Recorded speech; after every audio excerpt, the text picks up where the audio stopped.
حضرت بایزید بسطامی رحمۃ اللہ تعالی، حضرت جنید بغدادی رحمۃ اللہ علیہ فرماتے جس طرح فرشتوں میں جناب جبرائیل امین علیہ السلام کا مقام ہے، اس طرح ولیوں میں حضرت بایزید بسطامی کا مقام ہے۔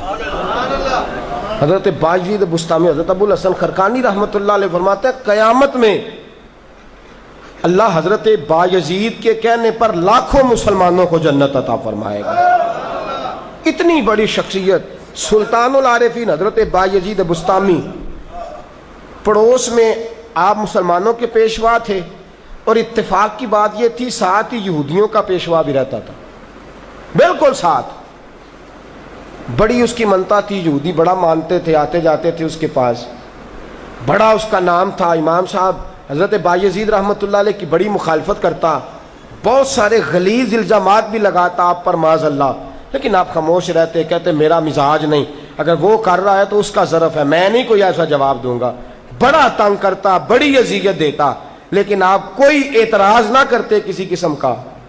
اس سے کوئی غلطی ہو گئی، توجہ ہے آپ کی، میری بات کی سمجھ آ رہی ہے؟ غلطی ہو گئی اس پیشوا سے، اس سے غلطی ہوئی، سارے ماننے والے چھوڑ گئے۔ کئی دفعہ ہاتھ چومنے والے ہاتھ کاٹنے پہ بھی آ جاتے ہیں، ایسا بھی وقت آتا ہے۔ اس لیے بزرگوں نے لکھا ہے کہ جب لوگ ہاتھ چوم رہے ہوں، عزت کر رہے ہوں، تو ڈرتے بھی رہنا چاہیے، اس لیے کہ تلک الایام نداولها بین الناس، حالات بڑی جلدی بدلتے ہیں۔ اللہ ہمیں معاف فرمائے، اللہ ہم سے درگزر فرمائے، اللہ امتحان سے بچائے اور فضل ہی شامل حال رکھے۔ اس سے کوئی غلطی ہو گئی یہودیوں کے پیشوا سے، یہودی بگڑ گئے، چھوڑ دیا اس کو، کوئی اس کے پاس نہیں آتا۔ اتنا چھوڑا کہ غربت نے آ لیا اس کو۔ اس کے گھر بچہ ہے 2 مہینے کا، بچہ پیدا ہوا 2 مہینے عمر ہے۔ اتنا غریب ہو گیا وہ یہودی، اتنا غریب ہو گیا کہ چراغ جلانے کو پیسے نہ رہے، اندھیرا ہوتا گھر میں تو بچہ ساری رات روتا رہتا۔ حضرت بایزید بسطامی رحمۃ اللہ علیہ سفر سے واپس تشریف لائے تو اپنی زوجہ سے کہنے لگے اس کا بچہ کیوں رو رہا ہے؟ تو کہا کہ آپ کو پتا تو ہے لوگ اس کو چھوڑ گئے ہیں، اب بیچارے کے پاس نہ کوئی نذرانہ آتا ہے، نہ کوئی تحفہ آتا ہے، نہ کوئی کسی قسم کی اس کا ذرائع آمدن کے ہیں، نہ یہ کوئی کام کرتا ہے۔ اب ہوا یہ ہے کہ غربت آ گئی ہے اس پر، اب کوئی شخص اس کی حمایت نہیں کرتا، تو اس کے گھر میں چراغ جلانے کو پیسے نہیں، اندھیرے کی وجہ سے بچہ روتا ہے، کئی دنوں سے رو رہا ہے، آپ تو سفر پہ تھے۔ حضرت بایزید بسطامی رحمۃ اللہ علیہ نے کیا کیا؟ اپنے گھر سے چراغ اٹھایا، اپنے، آسان کام ہے، اپنے گھر کا چراغ گول کر کے کسی کے گھر میں چلانا، کسی کے گھر میں چراغ جلانا اپنے گھر میں اندھیرا کر کے۔ لیکن دوستو ظاہر کا نور تو اس کے گھر چلا گیا، پر اللہ نے حضرت بایزید کے باطن کے نور میں اضافہ فرما دیا، باطن کی نورانیت بڑھا دی۔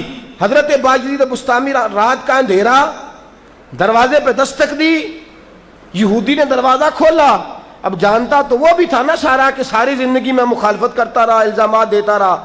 باہر آیا، امام صاحب کے ہاتھ میں چراغ ہے حضرت بایزید کے، فرمانے لگے ارد گرد دیکھ لے، کوئی شخص دیکھ نہیں رہا، میں کسی کو بتاؤں گا نہیں، نہ کو دیکھ رہا ہے نہ میں کسی کو بتاؤں گا۔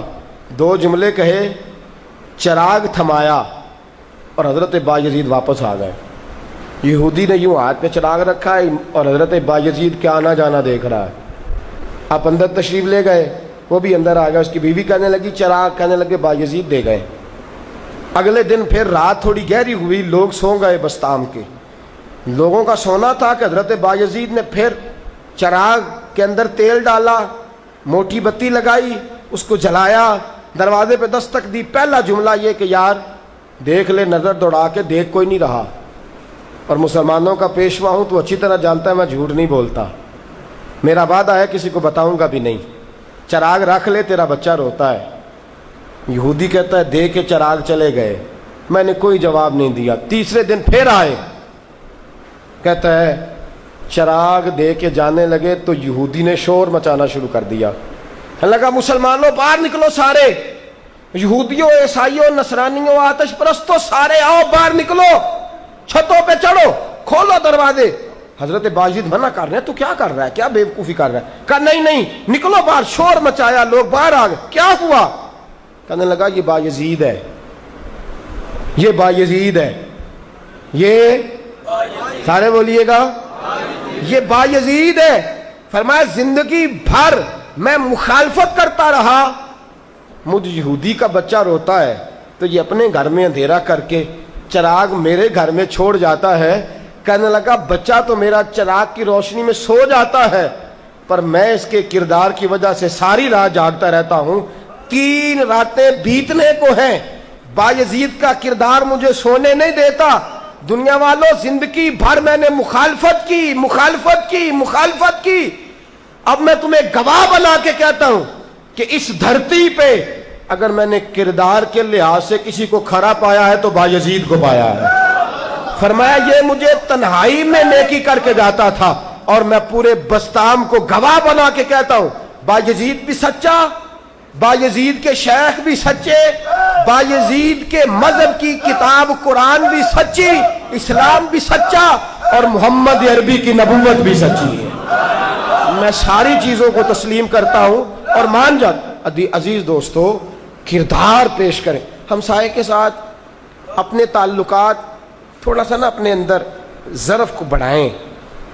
کسی سے بھی اگر آپ نے حسن سلوک کرنا ہے نا، وہ باپ ہی کیوں نہ ہو، کسی سے بھی حسن سلوک کرنا ہے، وہ ابا جی کیوں نہ ہو، بیٹا ہی کیوں نہ ہو، بیٹی اور اماں ہی کیوں نہ ہو، آپ کو اعلیٰ ظرفی کچھ باتیں تو ایسی ہوتی ہیں جو ابا جی کے بھی پسند نہیں ہوتی۔ ایک دو انسان بحیثیت انسان کوتاہیاں نہیں ہوں گی تو انسان کا ورنہ تو فرشتہ ہو جائے گا۔ ایک دو باتیں تو باپ کی بھی پسند نہیں ہوتی، بیٹے کی بھی پسند نہیں ہوتی، تو کیا بندہ رشتہ توڑ دیتا ہے؟ غلطی ہمسائے میں بھی ایک آدھی ہوتی ہے، ہمسائے میں جو غلطیاں ہوتی ہیں نا وہ بھی لمبی چوڑی نہیں ہوتی، 1-2 ہی ہوتی ہیں۔ تو اگر 1-2 ابا جی کی معاف کرتے ہو، اماں جی کی کرتے ہو، بیٹی اور بیٹے کی، بیوی کی، شوہر کی، بہن بھائیوں کی معاف کرتے ہو، تو 1-2 غلطیاں ہمسائے کی نہیں معاف کی جا سکتی؟ بولیے گا۔